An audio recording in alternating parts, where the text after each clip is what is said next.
Today I'm going to be showing you how I make white rice in the Instant Pot.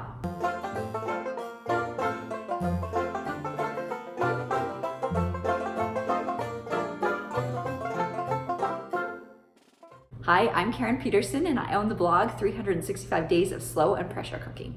Here on YouTube, I share Instant Pot stuff with you every single week.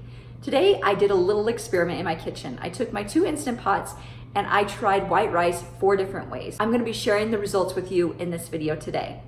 I'd love it if you would subscribe to my channel and join our 365 Days of Instant Pot Recipes Facebook group. Hope to see you over there where we can ask questions and get answers from lots of awesome people in the community.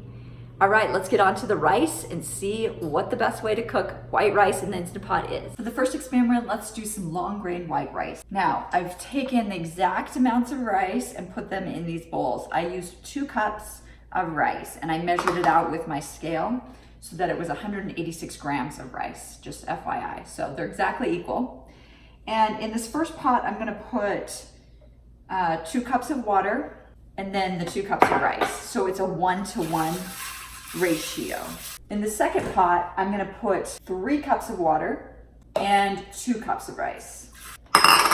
So this one is a 1-to-1.5 ratio, 1 cup rice to 1.5 cups of water. Now I'm gonna cook them for exact same amount of time. I'm gonna put the valves to sealing and then set the manual button to 5 minutes. Both of the pots have finished cooking the rice and I've let them sit here for 5 minutes. Now I'm gonna push the valves to venting. I removed the lids and I'm going to show you what they look like. So this version was 2 cups rice, 3 cups of water, 5-minute cooking time, and 5-minute natural pressure release. And here's what we get.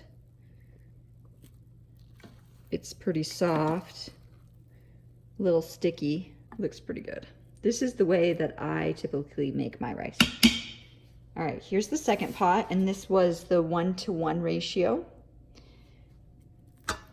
Okay, so it's just drier. I don't know if you can tell that, probably not, but it's just a drier rice. Still kind of sticky, sticks together, but it just doesn't have as much moisture in it as this one. They're not that different though, actually, to tell you the truth. All right, the second set of experiments is using rinsed rice. So this one I did 2 cups rinsed rice, 3 cups water, and we're gonna do the 5-minute cooking time and 5-minute pressure release. And then this one is 2 cups rinsed rice, 2 cups water, and we'll do the same cooking time. All right, here's the results. Here's the 1-to-1.5 ratio rinsed rice. It's really soft, really, really soft. Might be too soft. And then here's the 1-to-1 ratio with rinsed rice. You know what? This isn't that much different than the non-rinsed rice. I thought they wouldn't stick together so much, but they really still are pretty sticky. All right, here are the results. This is the rinsed, this is the rinsed, and then this side is the 1-to-1 ratio, and this side is the 1-to-5 ratio. Personally, I don't think rinsing is worth it. It's still just as sticky as the unrinsed rice. So I'm going to eliminate those 2 from the competition.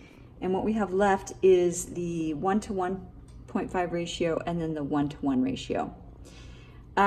Personally, I would choose this one, the 1-to-1.5 ratio, because I just like the consistency of the rice better than this one.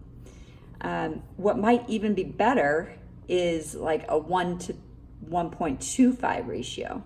I haven't tried that one yet, but it's kind of in between the two rices that you see here. Thanks for joining me. We'll see you next week. Bye-bye.